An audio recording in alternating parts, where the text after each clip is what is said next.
अकेले अकेले का खातिर बउआ? अरे पाहु नहीं पाहु ना आई बैठी बैठी पाहु बैठी बैठी गोर लागत नहीं फूफा। बैठी बैठी।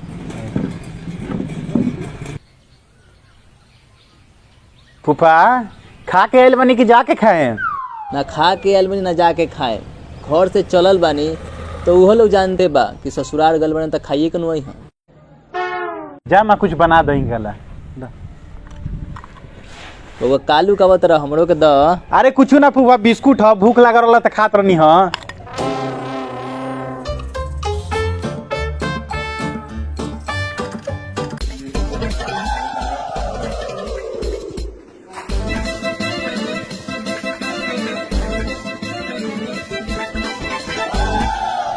बउआ जल्दी खाना मंगावा, भूख लागल बा।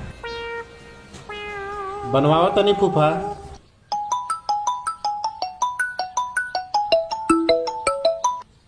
हेलो, हाँ पापा। ना फूफा आयल बनन। हाँ हाँ अच्छा से खतीदारी कर देम सन। फूफे के नु खतीदारी होला। आ सुनी ना, जान तनी का भइल ह? सुबह नु बिलाई दूध जुठिया देले रखिया। फेकम सन का है, खीर बन गइल ह। हमनी के नु अनाज जियान ना करे निसन। बिलाई जुठिया देलक तो उसे का हो जाई? सामान के जियानी थोड़े करी आदमी। बैगनो खेत में के सर कर रख तो ओकरो आज सब्जी माई बना देले बिया। देखी हमनी के धान इतना जोगावे निसन कि आटा में घून पड़ गए रख, लेकिन माई कहलक ना फेकाई, एकरे पूरी बनी। आज फूफो आइल बन तो फूफो के खियाम सन। ठीक बा, गोड़ लागतनी। चली पाहुन खाना तैयार बा, चली खा ली। ना रे बाप, हम ही खाना ना खाएं। सरल सरल बैगन के सब्जी, बिलाई के जुठिया बल के खीर, ना हम ना खाएं। अरे फूफा रुकी, खाना खा के जाई महाराज रहुओ। ना रे बाप, ई हम खाना ना खाम, इहे सरल खाना खाई। ना पाहुन मत जइबी ना खइले, उहे खाना तो रोज उहे के खियावे नी। उहे भुनल का आटा के पूरी या उहे बिलैया के जूट के खीर। अरे ना रे ना, अरे बाप रे बाप रे, बिलाई के जूठ खिया देलक लोग।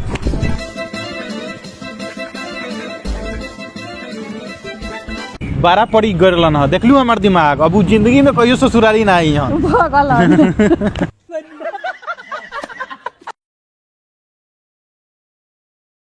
बताई तो ऐसे के करेला? सरल सरल बैगन के सब्जी, सरल आलू के सब्जी, बिलाई के जुठिया वाल के खीर। हम तो क्रिए खा गरनी कि अब कहियो नाम ससुरारी, लेकिन रौड़ा चलते हम आइल बनी, इतना कहला के चलते। का हो पाहुन का कहता नहीं है? कोई के बिजत कर देला कुटुब के खातिर ना करे के। हां पापा, उ हमनी के फूफा जोरे मजाक कइले रही सन त फूफा बुरा मान गइल। बताई तो ई कौन मजाक ह? जब से ऐसा हमारा साथ भइल बा तब से हमरा बैगन के सब्जी या आलू के सब्जी से नफरते हो गइल बा। आ खीर तो हम खाइले भुला गइल बनी, एक अरसा हो गइल बा। अब प्रसादियों का खीर खमरावेला तो बेकार लगेला खाए में। ई कौन तरीका है मजाक करे के? जाई छोड़ी।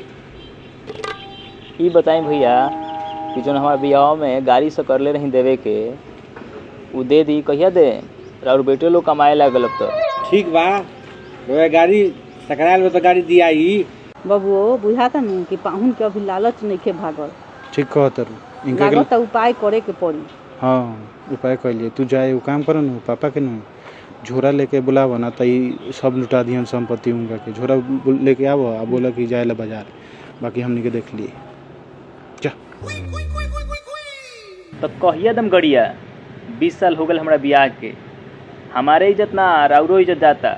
हमारा गांव में पूरा हल्ला भर रहे जब बियाह होत रहे कि रउआ हमारा गाड़ी मिलता, हमारा गाड़ी मिलता।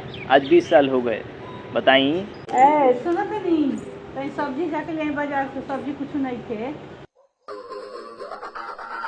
ठीक बा पाहुन, हम जब सब्जी लेके आओ तो नहीं ठीक बा। तनी रास्ता पर खड़ा और नहीं रखे।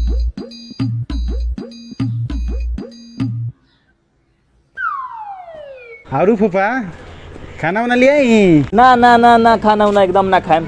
खाना उना खाइए के निकलत नहीं, अब जब निकलत नहीं। मतलब आवे के जाए के खा के सेशन भुलाइए जा। और गाड़ी चाहिए का?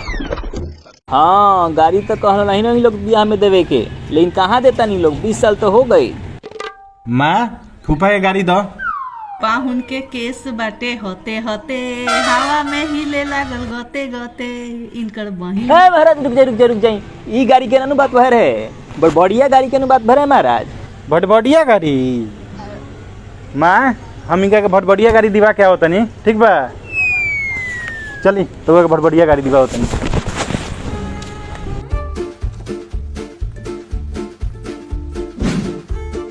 गोरिया पुरान नहीं खे लगत हुआ। तो रउआ कौन मार नया बनी, रउआ तो पुराने बनी 20 साल और बिया के भाई, तो नया गाड़ी थोड़े मिली।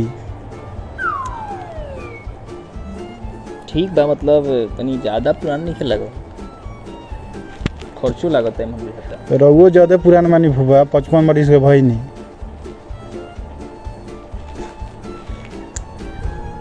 ठीक बा। देखी फूफा, गड़िया तो पुरान बिया लेकिन चले ले एकदम मक्खन नियर अभी हो। लेकिन एकरा जोड़े नु एके गो दिक्कत बा, ई गड़िया बड़ा मनहूस बिया।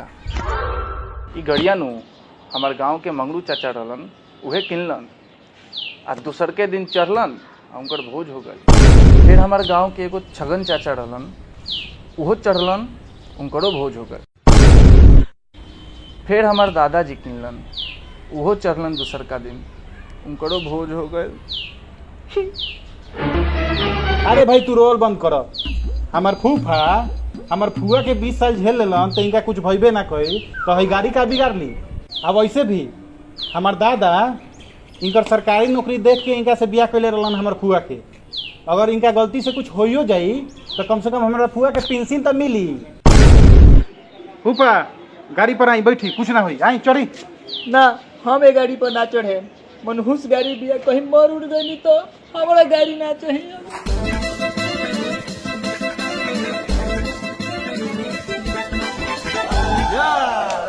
हमने का आइडिया सफल हो गया भाई।